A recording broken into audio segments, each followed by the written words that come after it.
Alô, amigos, bem-vindos ao Gente que Fala, sempre ao vivo, de meio-dia a 1 pela Rádio Trianon, AM 740 São Paulo, Rádio Universal, AM 810 Santos. Estamos transmitindo direto do estúdio da Rádio Trianon, através da nossa fanpage, Facebook/programa Gente que Fala. Estamos também na AltV, www.altv.com.br e TV Guarulhos, canal 20 UHF, canal 3 da NET em Guarulhos. Tanto a AltV quanto TV Guarulhos, 11h30 da noite. Acesse nosso blog, conheça nossos colunistas e colaboradores, gentequefala.com.br, e o telefone aqui à sua disposição, no estúdio da Rádio Trianon, 3289-3580, e o telefone da nossa produção, 5052-5555. Participando desta edição de Gente que Fala, infectologista Dr. José Branco. Prazer tê-lo aqui, Dr. Branco. Boa tarde a vocês, seus ouvintes. É um prazer estar aqui. O senhor é diretor clínico do Hospital São Camilo. Isso. E também diretor do Instituto Brasileiro para a Segurança do Paciente. O que é isso? Sim. Hoje, o senhor fique bem próximo. A medicina evoluiu muito. Nós temos hoje, se comparar na década de 80... O que é isso, mas eu... O que é o Instituto? Né? O que é isso? O Instituto Brasileiro de Segurança do Paciente, ele surgiu há 5 anos atrás, no sentido de a gente trazer esse tema de segurança do paciente para a realidade nossa. Isso é um movimento internacional que abrange hoje todos os países do mundo e tem como marco o livro Errar é Humano, em que em 1999 falava que nos Estados Unidos morriam de 44 a 98 mil pessoas por eventos evitáveis. E a gente trouxe essa questão para o Brasil, apesar da medicina ter evoluído muito, a gente tem uma complexidade enorme. Hoje nós temos uma série de eventos que ocorrem que podem ser prevenidos, dado essa complexidade.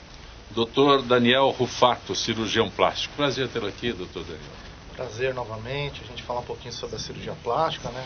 Um abraço a todos os telespectadores que estão aqui com a gente. Vamos conversar um pouquinho, né? Também conosco, psicoterapeuta Dr. Haroldo Lopes. Prazer tê-lo aqui. Ó. Eu que agradeço mais uma vez o convite. Uma boa tarde a vocês, a Copé, os convidados também, o Dr. José Branco, o Dr. Daniel e em especial a você que nos acompanha aí diariamente. Dr. José Branco, o senhor fez uma citação aí que agora eu fiquei mais curioso ainda. O que são eventos evitáveis? Por exemplo, hoje você pode ter uma cirurgia errada. Como é que você evita isso? Como uma cirurgia errada? No local errado, no paciente errado. Sim. Você tem um procedimento, você vai no hospital, todos os profissionais que vão abordar você têm que ter 2 marcadores seu nome completo e a data de nascimento. Porque em média você tem 1 a 3 cirurgias que são feitas no local errado por falta dessa identificação. Então, isso é um problema que é catastrófico quando ocorre, mas isso é um dos eventos evitáveis. Nós temos infecções... Eu corro o risco de chegar lá para fazer uma cirurgia no braço esquerdo e fazer no braço direito? Isso. Se eles não tiverem os procedimentos corretos, não tiver uma certificação, isso é real. E no mundo todo, não é um problema brasileiro. Sim. Mas, desculpe, doutor, aqui uma revista de veiculação nacional, mas eu vou testar o nome, a revista Vetada é a pasta da saúde. E eu perguntaria ao senhor, esses erros acontecem muito mais na rede pública do que na rede privada? Porque eu tenho a impressão que a coisa é endêmica quando se trata de corrupção, e todos os erros que eu tenho visto, pelo menos na imprensa, como o Zancopé acabou de ficar admirado, há pouco tempo fizeram uma cirurgia errada aqui no HC, no Hospital das Clínicas de São Paulo, no joelho, e o cidadão acabou saindo com os 2 joelhos operados. Então eu pergunto ao senhor, isso não ocorre muito mais na rede pública, pelo menos em termos de Brasil, esse tipo de erro? Não, se a gente colocar em números, né, 75% do atendimento hoje é feito via o Sistema Único de Saúde, provavelmente em números absolutos isso é. Mas isso é uma realidade de todos os hospitais. Os hospitais precisam ter padrões de segurança, serem certificados, que existem padrões internacionais que eles têm que seguir corretamente. Mas o que a gente tem que ter a percepção, e isso é muito importante... É mais fácil dizer que o serviço público é é condenável sempre? Não, porque nós resolvemos um problema no Brasil que é de acesso. Hoje o sistema único dá acesso a muita coisa, o sistema privado também, hoje você tem uma massa, mas nós temos que partir agora para um segundo ponto, a qualidade e a segurança dessa assistência. Porque hoje o sistema ele não é eficiente no sentido de se eu tiver um câncer, eu ser identificado rapidamente, ter um diagnóstico rápido e ter um tratamento seguro que vai me dar uma grande possibilidade de resultado positivo, porque eu tenho atraso de tratamento, eu tenho atraso de diagnóstico por uma questão de articulação do sistema, de ele ser visto como um sistema e não como uma coisa individual. Mas o senhor não acha, desculpe interromper mais uma vez, o Dr. José Branco, que a partir do momento que, por exemplo, o Hospital São Paulo, a Santa Casa aqui de São Paulo, no centro de São Paulo, não estão recebendo os repasses da União, como que esse profissional pode ter uma condição emocional e não cometer erros, que o médico é médico, mas ele está ali com sangue na veia, né? E não recebe, não tem insumos, porque a União não repassa. Isso não colabora para o erro médico? Não, vamos assim, o que existe no sistema são falhas de processo. Da mesma maneira que a gente quer que esse estúdio, o microfone esteja funcionando, que a gente tenha um sistema de incêndio que proteja, tem todos uma regra, são processos. Essa falha existe. É claro que o financiamento do setor saúde no Brasil é uma discussão que a gente tem que fazer mais profundamente. Onde nós vamos alocar esse dinheiro e qual é a prioridade desse sistema? Eu tenho que vacinar, a imunização básica é uma coisa fundamental, a atenção primária é uma coisa fundamental. O Veloso dizia, ex-ministro do Planejamento, que o cobertor é curto, de onde eu tiro o dinheiro vai aparecer alguma coisa, e a gente tem que ver isso, nós temos que estar questionando muito isso. Mas eu acho que nós temos a falta de recurso hoje, de repasse, a sociedade precisa pressionar, a imprensa precisa pressionar que repasse da saúde não é uma brincadeira, você afeta uma série de pessoas. Eu atrasar um tratamento 1 mês, 2 meses, isso vai ter impacto na vida da pessoa e vai ter um impacto no custo da saúde, então gera mais custo. Então, o que a gente tem que discutir muito é o desperdício do sistema de saúde. Tem uma série de procedimentos que são usados de forma exagerada em algumas situações, o uso de tomografia, de exames desnecessários e até cuidados paliativos, quando não existe mais possibilidade terapêutica do doente, que você está alocando um recurso sem a menor possibilidade de resposta. Boa tarde, Kelly Nascimento. Prazer tê-la aqui, Kelly. Prazer. Obrigada pelo convite para estar falando desse tema que é tão parte da minha vida e faz parte da de muitos, né? É o Instituto Renascimento. Pois é, esse instituto eu comecei com o Norton, um pouquinho antes dele falecer, e tem 10 anos esse ano, né, que ele faleceu, e tem 10 anos que eu tenho seguido esse trabalho. Tá bom, já a gente fala sobre o Instituto Renascimento, tá bom? Obrigada. Grato por ter vindo aqui. Dr. Daniel Rufato, nós estamos falando de situações, né, onde o paciente está sujeito a risco. Aí eu vou falar que é um absurdo. Eu vou lá fazer uma cirurgia reparadora e saio com uma cirurgia estética. Eu não sei a diferença. Bom, mais ou menos. Estou falando um absurdo. Bom, a cirurgia reparadora mais ou menos seria você reparar uma alteração congênita que o paciente já nasceu com ela, ou devido a um acidente, alguma coisa que o paciente teve durante a vida. Então a cirurgia reparadora seria para reparar problemas adquiridos. A cirurgia estética já seria mais para tratar alguma alteração corporal, não no caráter funcional, mas sim no caráter da beleza mesmo, né? Então seria mais essa a diferença. Isso o senhor fala para corrigir, eu estou colocando o senhor aqui num fogo amigo, como nós dizíamos lá, mas era para estabelecer essa diferença e longe de qualquer questionamento sobre erros e equívocos. Não, com certeza. Erros e equívocos sempre vão ocorrer. Tá? Não deveria ocorrer, mas pode ocorrer. E uma coisa que o Haroldo citou seria realmente essa parte de valores, de custos que muitas vezes são insuficientes. E com certeza a gente vai falar um pouquinho disso quando a gente falar do Instituto, que isso com certeza salva vidas, né? Salva. Então acho que seria... A gente vai conversar um pouquinho mais. Aproveitar que o senhor está aqui, eu vou lá e eu quero que o senhor que eu fique parecido com o Brad Pitt, eu consigo? Vai ser difícil. Desculpa, é muito feio, mas vai ser né? difícil, não confesso. Sou seu amigo, mas vai ser difícil. Vai ser mais fácil o contrário. Eu vou ter que pedir uma avaliação pro Haroldo antes. Não, eu fico imaginando pessoas que procurem uma cirurgia para me cito como exemplo, porque é muito certeza. mais simples, né? Mas o daí Haroldo já descartou a cirurgia. Acho que vai muito do bom senso do médico, né? Sim. De saber frear o que o paciente quer. Uhum. Acho que o bom Fala médico... um exemplo absurdo, porque... Ele vai... Não, mas não é absurdo, não. A gente recebe muito disso. Com Tem certeza. isso? Tem de tudo, né? Traz uma foto, eu quero Ninguém ficar quer igual. quer ser parecido com o Charles Bronson. E Ninguém traz uma foto. E a função do médico, eu acho que é brecar isso no paciente. É falar, a gente pode chegar até aqui. Mais do que isso, aí já, com certeza, a gente não vai conseguir. Mas é possível isso? Eu vou lá, eu quero fazer uma cirurgia porque eu acho que eu tenho chance de melhorar a minha aparência. Não sei aonde. Não, com mas certeza. eu a gente vai ser feita uma avaliação e a gente vai ver o que está te incomodando e o que a cirurgia plástica pode fazer para melhorar isso. Se eu falo que não é possível, eu vou no Haroldo. Então, mas às vezes é mais um problema psicológico. Muda o médico.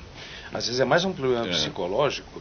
É por isso que eu acho importante que o cirurgião seja realmente pertencente à associação, porque às vezes a pessoa tem um complexo e esse complexo tende, vamos dizer assim, a se localizar, vamos supor, no nariz. Sim. Resolveu o problema do nariz, mas não resolveu o complexo de inferioridade. Então eu desloco para outro lugar, aí eu vai para o culote. Aí você resolve o problema do culote da mulher e vamos dizer que o sentimento de inferioridade do feio continua. Então ele vai passeando pelo corpo. E eu acho que é nessa hora que é muito importante a ação do médico tem que ter perceber, descobrir. Perceber, porque senão você vai mexer no corpo inteiro, mas não na causa, e sim no sintoma, que seria, entre aspas, você cismar com uma parte do seu corpo, quando na realidade o sentimento do feio está no afeto. O que eu falo parece um absurdo, mas não é, né? Eu quero pessoas, eu imagino, a gente entrevista tanta gente que você acaba descobrindo isso. Pessoas que querem porque acham que o Dr. Daniel vai fazer um milagre. Pois é. Né? Vou lá no Dr. Daniel e acho que ele vai fazer um milagre, eu quero, mas sei lá como o que... Brad Pitt, você não vai não. Já me desiludiu, meu Deus do céu. O importante é isso, é você saber diferenciar o problema psicológico, que a cirurgia não vai resolver, do problema estético. Uma mama pequena, uma mama caída, uma flacidez de abdômen. Isso sim, com certeza, vai melhorar o dia a dia do paciente, mas não vai resolver os problemas particulares dele. Antes que eu fale com a Kelly e com o Haroldo, as pautas específicas, você que vive em São Paulo e quer que a cidade seja bem tratada todos os dias, quem olha hoje para a nossa cidade sabe que o cuidado agora é outro. A Prefeitura tem trabalhado sem parar, inclusive nos finais de semana. Desde o início do ano, muita coisa já foi feita, como o Corujão da Saúde, que resolveu o problema das filas de agendamento para exames, programa Trabalho Novo, que está dando emprego para moradores de rua, e também a Operação Cidade Linda. Mas mesmo com todas essas realizações, a gente sabe que muito mais ainda precisa ser feito. Por isso, o verbo na Prefeitura é trabalhar. Trabalhar para melhorar a saúde, a educação, o transporte, trabalhar em todas as regiões de São Paulo. E a tarefa não é fácil. Mas para fazer uma cidade melhor para todos, só tem um jeito: trabalhar, trabalhar, trabalhar. Prefeitura de São Paulo, trabalho e inovação. No Gente que Fala hoje, o Dr. José Branco é infectologista, o Dr. Daniel Rufato é cirurgião plástico, o Dr. Haroldo Lopes é psicoterapeuta, a Kelly Nascimento, atriz, diretora do Instituto Renascimento. Haroldo, o que é o jogo Baleia Azul? Bom, é o problema aí que está se comentando e preocupando, acho que a todos nós. Infelizmente, isso parece que teve origem na Rússia, inclusive já com alguns casos parece que fatais, em que esse jogo consiste em uma série de provas que, segundo informações internacionais, são 50 provas, sendo que a última das provas é você se suicidar. Então, me parece assim, num primeiro momento, primeiro, que isso não é uma organização, não é nada centrado, não existe. É real isso? Isso não existe. Já, inclusive... Tem gente que concluiu todas as etapas. Inclusive já tivemos uma morte, pelo menos está na internet, não sei se todos viram, em Minas, não é isso?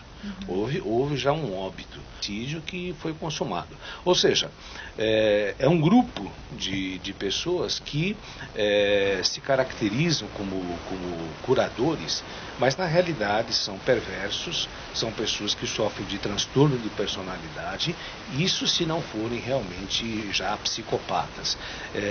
São sádicos, perversos, como já dizem, e eles... Sádicos ou masoquistas? Sádicos e também acabam se tornando o masoquista é aquele que sofre, né? E o sádico, lógico que o prato dele principal, se é que eu posso dizer assim, é ir atrás de uma pessoa que não está bem. Então, são primeiramente falando desses perversos que criaram esse grupo que leva em Esses são os sádicos. São sádicos. Aí quando eu coloco o masoquista é o outro que está do outro lado lá. O outro que está do outro lado e que se submete a isso. Então, são dois extremos doentios, evidentemente. Agora, esse que é sádico, que espalha a ideia de que você deve participar do grupo, ele está sujeito à penalidade, porque induzir alguém ao suicídio esbarra no artigo 122, que é crime e que pode levar o cidadão até 12 anos de cadeia. E, infelizmente, nós ainda não temos uma delegacia virtual, uma polícia virtual que possa fiscalizar. Então, deve-se estar muito leis. Induzir a suicídio não tem leis. Quando você fala não temos uma delegacia... Então, mas que ainda não consegue porque tem lei, localizar. Mas não tem como aplicar. Pois é. É mais ou menos como no Brasil existem normas, leis que pegam e outras que não pegam. Isso não existe. Ou é lei, ou não é lei. Se é lei, tem que pegar. Entendeu? E se é lei, tem que ter alguém que fiscalize, mas nós não temos. A internet ainda é um terreno... Quando você fala não tem delegacia específica, não tem. A impunidade... Tem. Nós já temos a delegacia virtual eletrônica, mas ela é muito ainda pequena para os crimes da internet, vamos dizer assim. Não tem computador, deve ser isso. Algumas, inclusive, não tem e fecham, às vezes, aos finais de semana. Você já viu? Não, com delegacia? Então esses são perversos. Para crimes virtuais. Agora, não tem computador. O outro lado, que é o mais perigoso, é que são jovens que estão muitas vezes já sinalizando, como por exemplo, jovens com uma dependência muito grande dos pais, jovens que se isolam, jovens que dizem assim, às vezes abertamente, olha, se eu morresse seria melhor. Então, são jovens fragilizados e que, vamos dizer assim, que existe um grupo de olheiros que muitas vezes já até cometem bullying, mas até vão adiante e se colocam como fazendo parte desse conluio aqui que não tem na realidade formação nenhuma, apenas se espalhou e essas pessoas sádicas perversas, quando percebem um jovem fragilizado com uma depressão muitas vezes não diagnosticada, através da internet fica incentivando, olha, você está indo bem, você já passou por várias provas, agora virão provas mais fortes, como por exemplo o cutting, você vai ter que se cortar. E olha, você está indo bem. E se outra coisa, hein? Agora que você entrou, você não pode voltar mais, porque senão você corre risco e sua família também.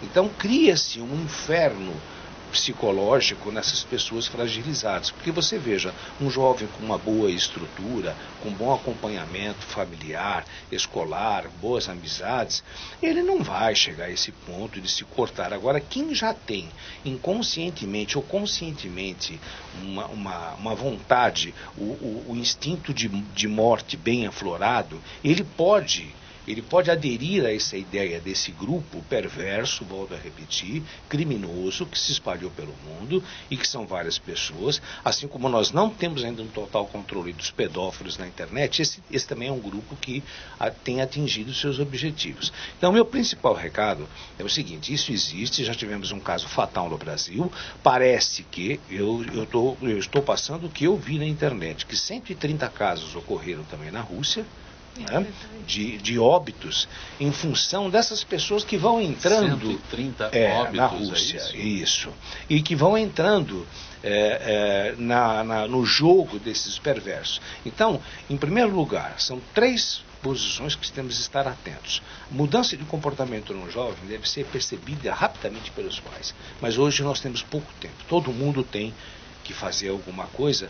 Então nós damos alimentos, damos uma boa escola, acompanhamos fisicamente os nossos filhos e nem sempre estamos acompanhando afetivamente os nossos filhos.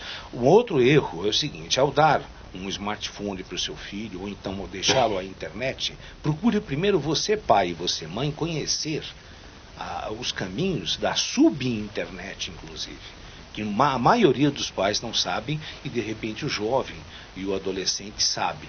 Então eu acho que estabelecer um limite de horário, acompanhar onde é que meu filho está, em que site meu filho está, que rede de bate-papo é esse, quem é essa pessoa com quem você está falando, porque pai e mãe às vezes pega e abandona o filho na internet, achando que, olha, é melhor que ele fique na internet do que aqui fora nesse mundo perigoso. Mas na realidade o perigo está dentro da sua casa.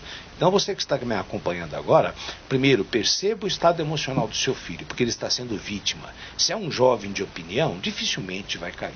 Mas volto a repetir, eles são perversos, quem está brincando com isso, porque vai justamente ao encontro de pessoas fragilizadas. E você também deve contar com a rede de CVV samaritanos, de pessoas que trabalham na prevenção de suicídio, que você não precisa ser só pai e mãe, não. Se você percebe que tem alguém na própria internet, peça socorro para ajudar essas pessoas que apresentam sinais de depressão, que a maior complicação é o suicídio.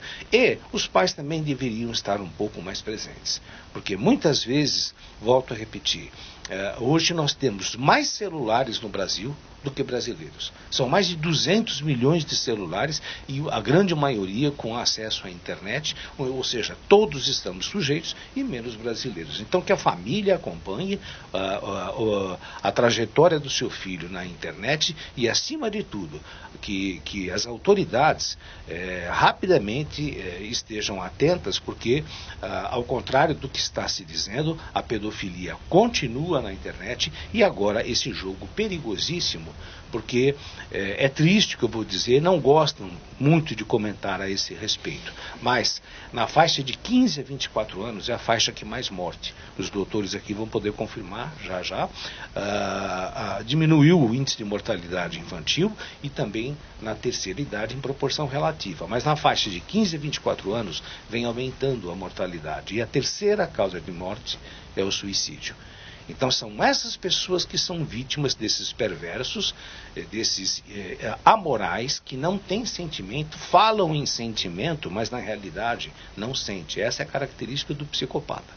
E ele tem uma habilidade em conduzir as pessoas, inclusive está aí a prova, já de um fato no Brasil de suicídio, e parece que mais de 130 casos também confirmados na Rússia de suicídio. Então, com esses dados, eu acho que é hora de nos preocuparmos por tal jogo Baleia Azul. Kelly, você tem acompanhado esse problema, Kelly? Você está se manifestando enquanto o doutor Haroldo fala? Tenho acompanhado, exatamente isso que ele estava contando, e essa coisa da internet, de você ter contato com pessoas fragilizadas, vulneráveis. Por conta do trabalho que eu faço e do que eu acabo postando sempre, muitas pessoas me procuram, e um dia na madrugada uma menina de 19 anos manda uma mensagem assim: Kelly, me ajuda, porque eu estou pensando em tirar minha vida, que eu não aguento mais. Se isso cai na mão de uma pessoa como o doutor estava descrevendo, né, um psicopata, uma pessoa, o caminho mais fácil, chegou de presente, né?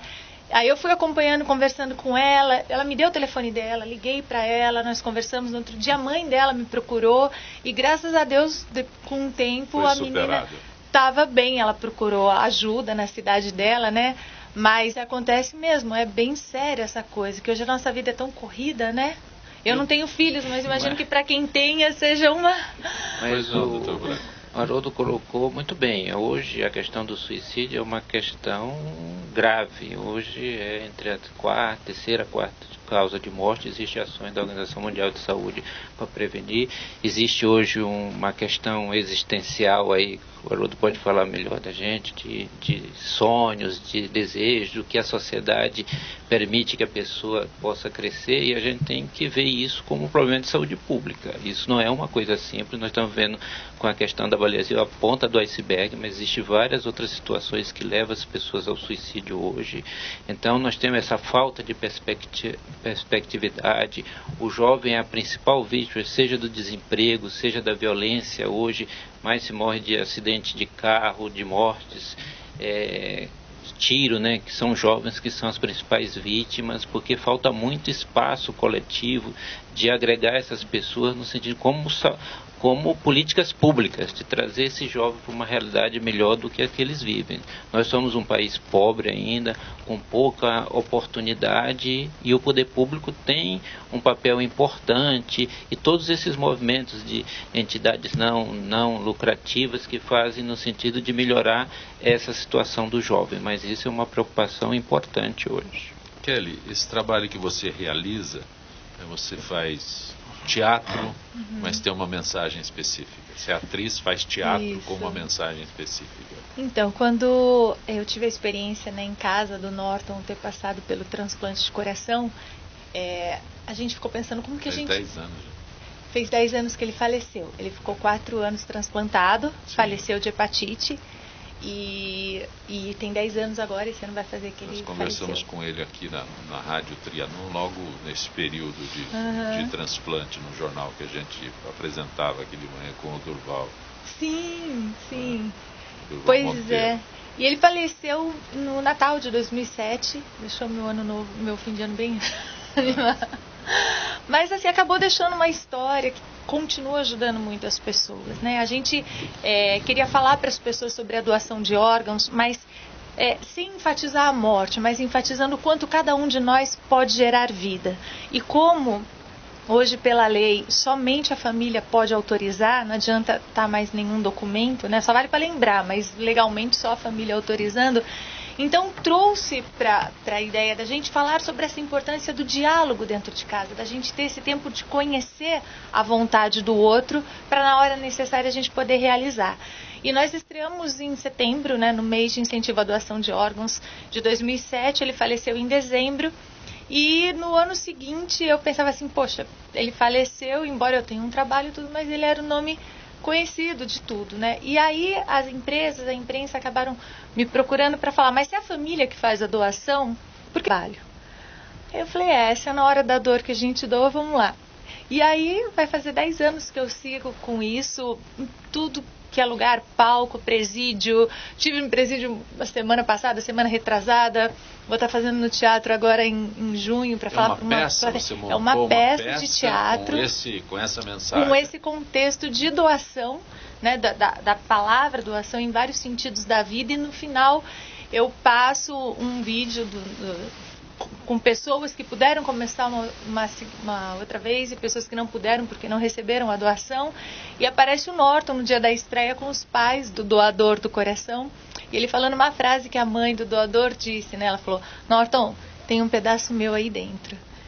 Então assim, você acaba quebrantando o coração da plateia para no final eu levar essa informação para eles. Doutor Daniel, por que o senhor disse que no momento em que ela se manifestasse haveria... que eu acho que é muito importante. Eu acho que a parte de doação de órgãos no Brasil está encaminhando ainda, está muito pequena. Sim. Então eu acho que tem que ser investido nisso, que isso com certeza vai salvar muitas vidas. Então por isso que eu acho que é importante o trabalho que ela faz, isso vai ajudar muita gente, né? Que tipo de peça é essa, Kelly? É uma peça bem divertida. Tem outros no elenco? Tem mais um, né, que era o Norton que fazia comigo. Sim. Tem o Robson Velato que faz, hoje ele é o ator que faz comigo. E é uma peça que conta, independente de religião, todo mundo conhece a historinha de Adão e Eva, né? Então a gente traz uma analogia da primeira doação de órgãos do mundo, que Deus botou Adão para dormir, tirou uma costela e deu vida para Eva. Né? Então a gente trouxe isso para o palco. E a peça tem muita dança, as famílias se identificam muito por causa dos conflitos que a gente acaba colocando, então riem bastante. E o que acontece é que me perguntam muito essa coisa da doação, né? Por que você acha que a gente não tem o número de transplantes que a gente poderia ter, embora já tenha aumentado tanto? Eu acho que por não ter transplantes a gente pode ter várias respostas, né? Estrutura hospitalar, questão de captação, de órgão, um monte de coisa. Agora, porque não tem doação, eu acho que é falta de informação. A maioria das pessoas desconhece o que é uma morte cerebral, né? Então entra na UTI, vê que o filho, o marido, enfim, ainda está respirando, não entende né, que o cérebro parou em algum tempo, todos os outros órgãos vão parar. Existe também o desconhecimento da possibilidade de cada um dos nossos órgãos poder salvar uma vida, né? As pessoas desconhecem até como se faz, mas para doar medula eu vou ter dor, eu vou morrer, como é que é? Então eu acho que o que falta muito, como em tudo, né, é informação, são as pessoas passarem a ter mais conhecimento sobre as coisas que acontecem em todos os nossos assuntos, né? Eu digo sempre que eu acho que essa coisa do conceito doação deveria começar desde o ensino fundamental, porque eu fiz um trabalho de incentivo à doação de medula para crianças de 6 a 9 anos de idade, com personagens do Maurício de Souza, foi muito bacana, e é impressionante como as crianças entendem logo a questão da doação, porque o ator falava do palco, mas quem pode ajudar o amiguinho? Todos queriam levantar e ver se a pulseirinha que tinha era igual da cor do amiguinho para poder ajudar. Aí pega a gente com 40 anos, um muro de resistência, né? Então a gente tem que semear na vida daqueles que estão crescendo para crescerem melhores, com certeza. Perfeito. No espaço agora para o Dr. Nelson Letísio. Dr. Letísio, boa tarde. Boa tarde, Zé Copé, tudo em ordem? Tudo bem, Dr. Nelson Letísio, cirurgião plástico. Dr. Letísio, é verdade que os homens hoje procuram mais a cirurgia plástica, as clínicas para a cirurgia plástica? Olha, Zé Copé, realmente os homens estão procurando cada vez mais a cirurgia plástica. Isso é uma coisa muito boa. Antes de mais nada, um abraço no Daniel, tá? Doutor Daniel está aqui, já perguntei para ele se ele consegue me transformar no Brad Pitt, mas ele parece que também está relutante. A gente cria uma certa resistência para esse tipo de coisa, né, Zé Copé? Mas, em todo caso, eu concordo com o Daniel também. Vamos lá. Doutor Letísio, quais as cirurgias mais procuradas por nós homens? Olha, Zé Copé, praticamente as mesmas, vamos dizer assim. As mesmas. Vamos começar por cima. Pálpebra. A mulher procura a pálpebra, eu estou envelhecida, estou caída, a região órbito-palpebral, vamos dizer assim. O homem busca a órbito-palpebral para quê? Para poder aparentar mais apto para o trabalho, tem aquelas bolsas palpebrais que no aspecto que ele tenha bebido na véspera, ou está meio cansado. Não, às vezes o cara está bem, mas aquelas bolsonas estão num aspecto meio ruim profissionalmente falando. A cirurgia de face, agora usa gravatas com aquele papinho em cima da gravata, do colarinho da camisa, aquela coisa caída, desagradável. Vamos para uma cirurgia de face. Descendo um pouco mais, você tem a ginecomastia, que é a mama em homem. Dá um complexo muito grande, porque o cara não se sente bem tirando uma camisa, ele não gosta de ir à praia, não gosta de piscina, se sente complexado. A ginecomastia, que é a cirurgia de mama em homem. Descendo um pouco mais, abdômen.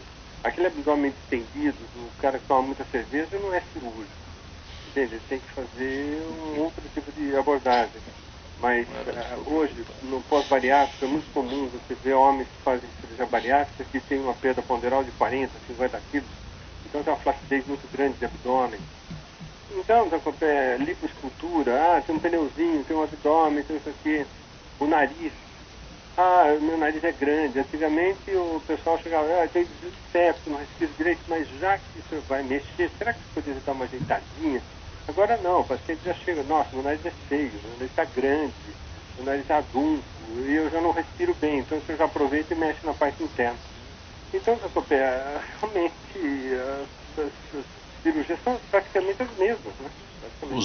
Os homens procuram hoje por uma lipo? Com certeza, Zé Copé. Você não tem um pneuzinho aí sobrando? Tem vários. Então, exatamente. Pneu de caminhão. Entende? O grande problema no homem é aquele abdômen distendido, desculpa a franqueza, do cervejeiro, né? Aquele cara que gosta de muita cerveja, não faz atividade física, aquele abdômen distendido duro. Daí o cara bate com orgulho e fala, eu sou barrigudo, mas minha barriga é dura.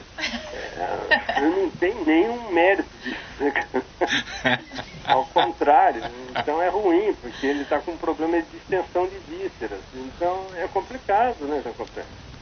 Ok, doutor Letísio, mais uma vez grato pela tua gentileza com o nosso Gente que Fala. Para todos aí. Uma boa tarde, doutor Nelson Letísio, cirurgião plástico. Aí, cada vez Doutor Letísio, agora me convenço que vai ficando mais difícil procurá-lo, doutor Daniel.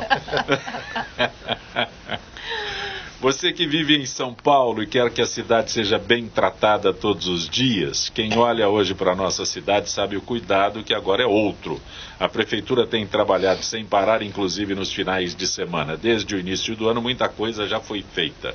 Corujão da Saúde, que resolveu o problema das filas de agendamento para exames. Programa Trabalho Novo está dando emprego para moradores de rua. E também a Operação Cidade Linda. Mas, mesmo com todas essas realizações, a gente sabe que muito mais ainda precisa ser feito. Por isso, o verbo na Prefeitura é trabalhar. Trabalhar para melhorar a saúde, a educação, o transporte, trabalhar em todas as regiões de São Paulo. E a tarefa não é fácil. Mas para fazer uma cidade melhor para todos só tem um jeito: trabalhar, trabalhar e trabalhar.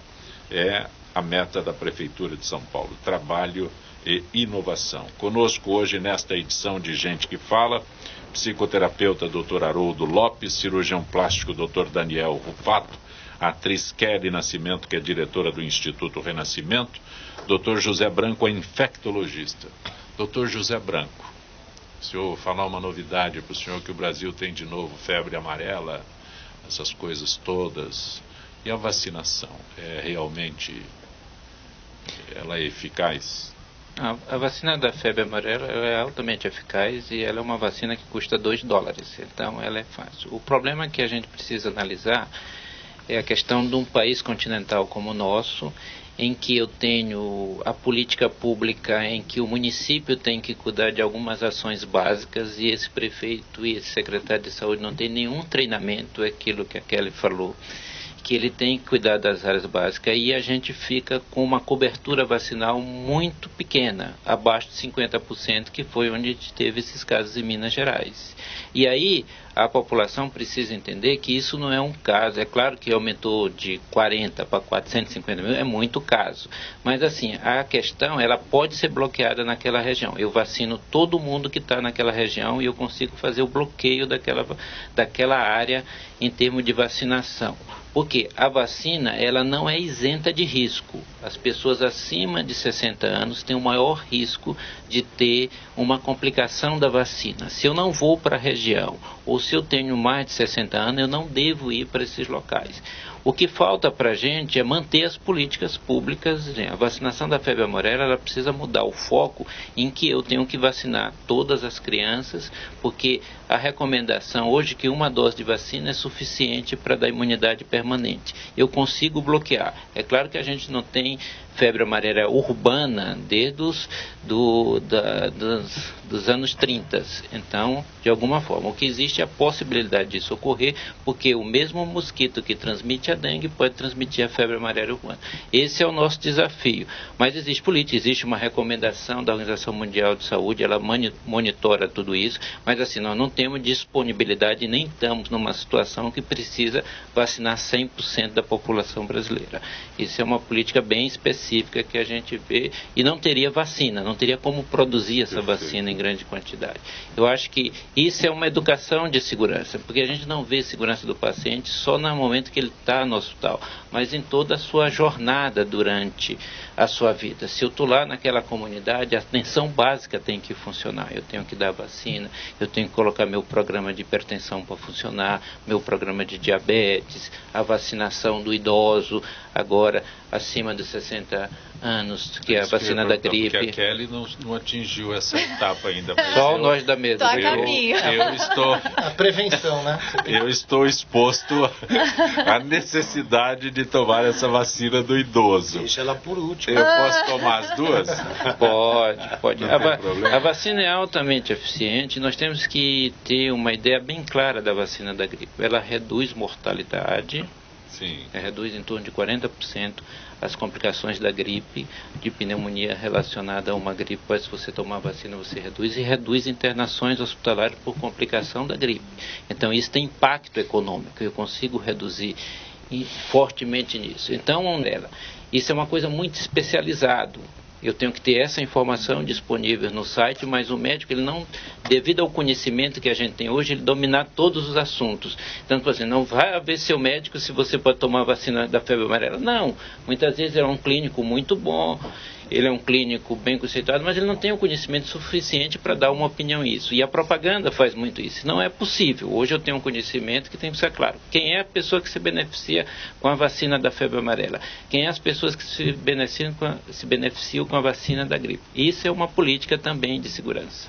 No caso da Kelly específico, deixa eu aproveitar você que está aqui, ela está na faixa dos 40 anos, ela acaba de declarar aqui que está na faixa dos 40 anos. É não verdade. parece. Mas tá, 41. sim, mas viaja pelo Brasil todo. Então tem uma outra exposição que nós aqui em São Paulo estamos isentas dessa exposição a que ela, né, se propõe aí nessas viagens todas que ela faz. Ela pode solicitar, eu quero saber se as pessoas têm acesso a esse tipo de vacina, tanto a vacina contra a febre amarela ou mesmo a vacina contra a gripe. A vacina da febre amarela está disponível hoje. Tem alguns países que exigem que você tome a vacina. Se você vai a alguma área da região da Amazonas, você precisa tomar aqui a mesmo, vacina. no Aqui Brasil, no posto de saúde. Se a gente for para o norte do país, a exigência de você apresentar a sua carteira de vacinação. A nossa geração, não a da Kelly, mas a nossa geração, no começo da epidemia de dengue, como havia o risco de febre amarela, a maioria de nós tomamos essa vacina 2 ou 3 vezes, porque isso exigia em quase todo o movimento que a gente fazia na década de 80, para qualquer localidade do Brasil, você tomava a vacina da febre amarela, que a gente não sabia como ia se comportar a dengue. A maioria da gente já tomou a vacina essa alguma vez, não precisa ficar preocupado, porque ela dá imunidade permanente. Sim. Permanente? Permanente. Uma vez só, uma vez, então? uma dose, você está protegido. Pois não? Já tomou a vacina? Já tomei. Eu não.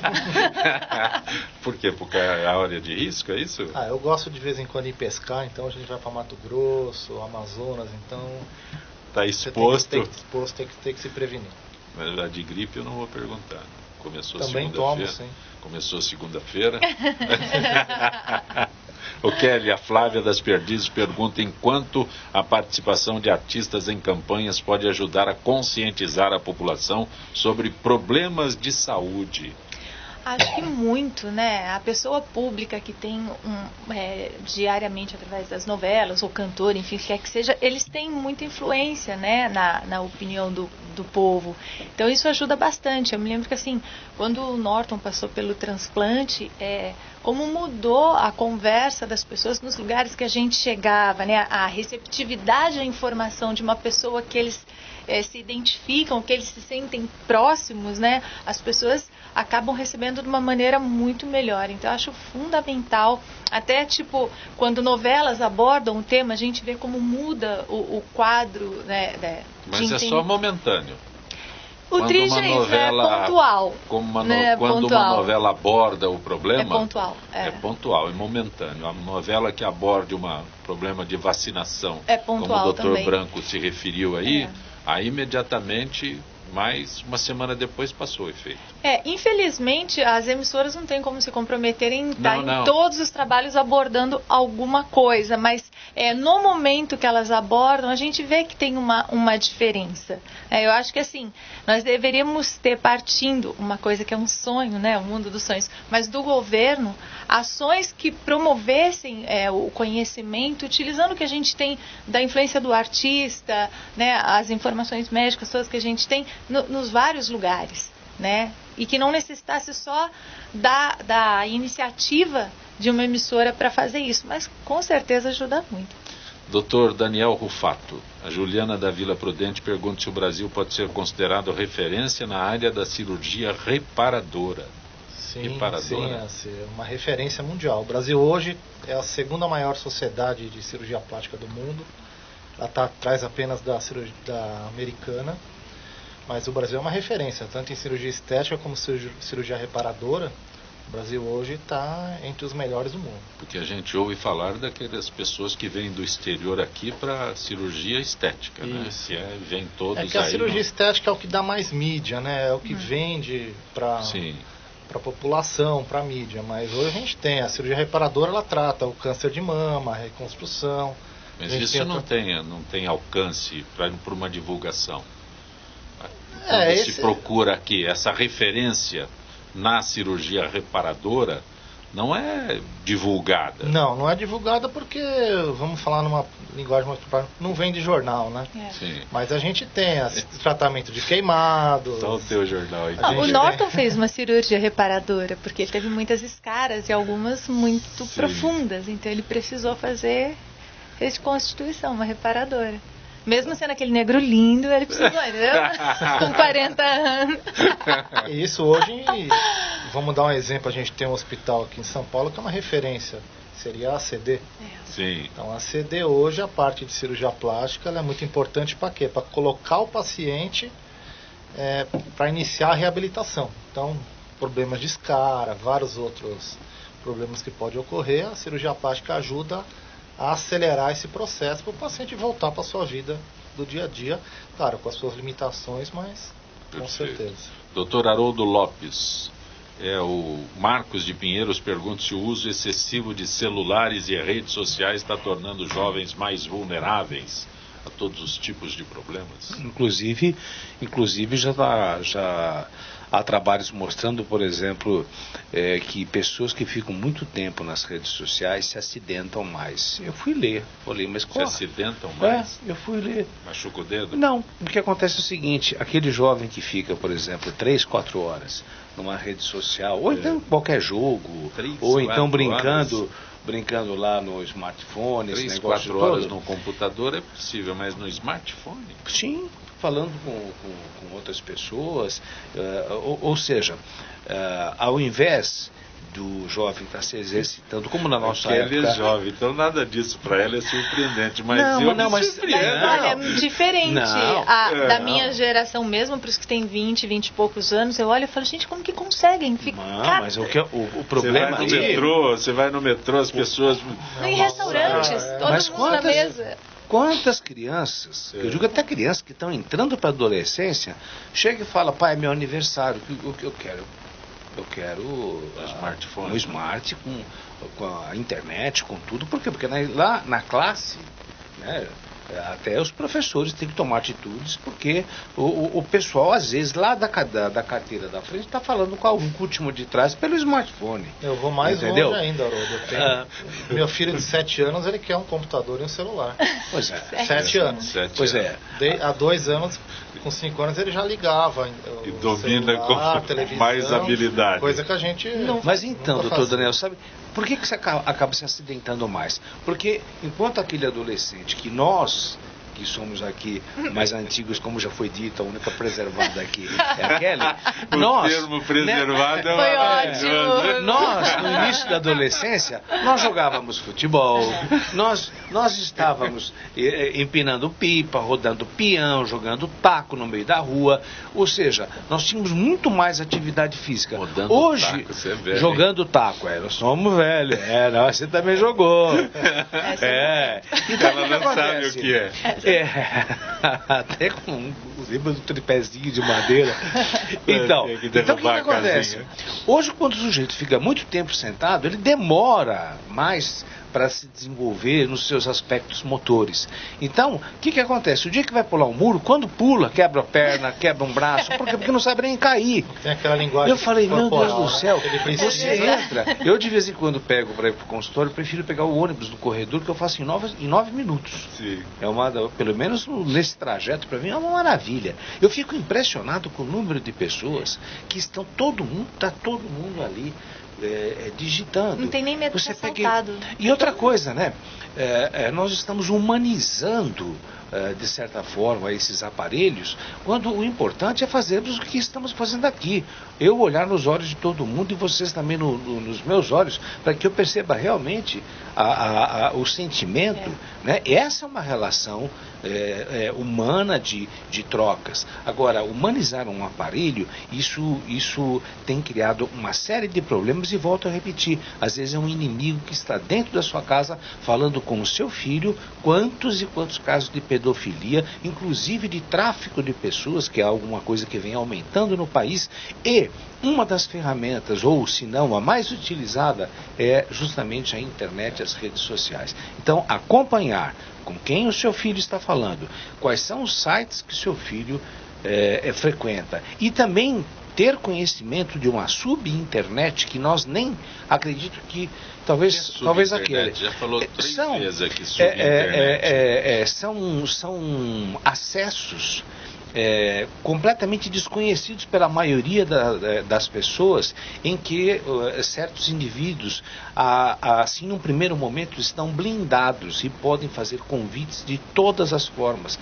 vender drogas pela internet, fazer propostas indecentes a determinadas meninas, promessas, pedir fotos de crianças, de adolescentes, e isso fica, de certa forma, blindado, que só pessoas especializadas podem informar como ter acesso a subinternet. Chama-se uma subinternet. E que os pais, volto a repetir, antes de você fornecer um aparelho, entenda você a respeito desse aparelho. E outra, existem chaves também, né, que devem ser transmitidas aos pais e educadores para que determinados sites, determinadas fugas eletrônicas sejam impedidas. A coisa é muito mais séria do que a gente pensa. Coisa muito mais séria do que a gente pensa. Eu passei uma vergonha com meu filho que não foi brincadeira. Ele quando eu vi, ele estava num site de pornografia, coisa que eu não sei entrar. Entendeu? Você não tem acesso à subinternet. Eu quase que eu perguntei, escuta, como é que é isso daí? Me mostra. Como é que eu chego aí? Eu chego aí, meu. Aí. Doutor Branco, a Carla da Vila Leopoldina, não sei por que a pergunta, mas se as faculdades de enfermagem estão formando profissionais devidamente preparados. Não, o maior desafio para a segurança do paciente é a gente entrar na graduação. Isso precisa vir para a graduação, em que as pessoas conheçam que é a terceira causa de morte hoje, causa de morte nos Estados Unidos, só pede para câncer, pede primeiro para doenças cardíacas, depois para câncer. A terceira causa é eventos adversos evitáveis.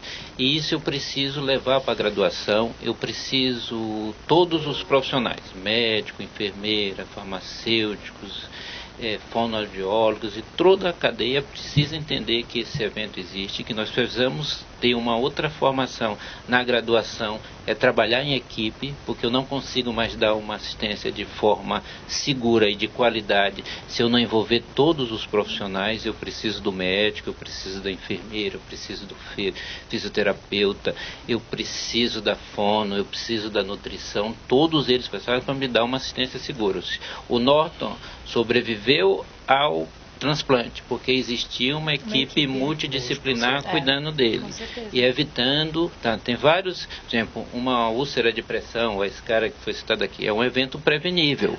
Hoje eu consigo, com várias técnicas, reduzir isso praticamente a zero. Agora, desculpa, viu, doutor, o que o ouvinte perguntou, só lembrando que não é só o pessoal da enfermagem. Um dos últimos exames aí feitos nos médicos, mas, se eu não me engano, 57% dos médicos foram reprovados com procedimentos básicos.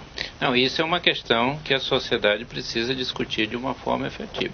Se liberou muitas faculdades de medicina para funcionar, mas eu não tenho nenhuma certificação dessas faculdades, e eu sou a favor que tenha realmente para a pessoa exercer a profissão, ele precisa fazer provas regulares. Como na OAB, Como na OAB. É uma das coisas que se discute muito. Isso é exigido em todo o país do mundo. No Brasil não está inventando. É claro que a gente tem muita dificuldade ainda de profissionais, mas nas localidades mais longe.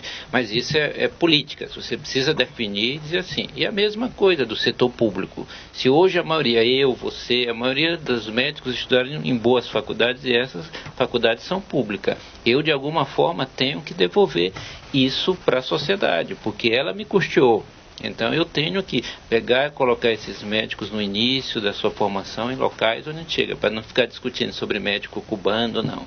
É possível, porque a gente tem formação e tem já, porque a gente se beneficiou da sociedade que pagou. Eu tenho que devolver de alguma forma.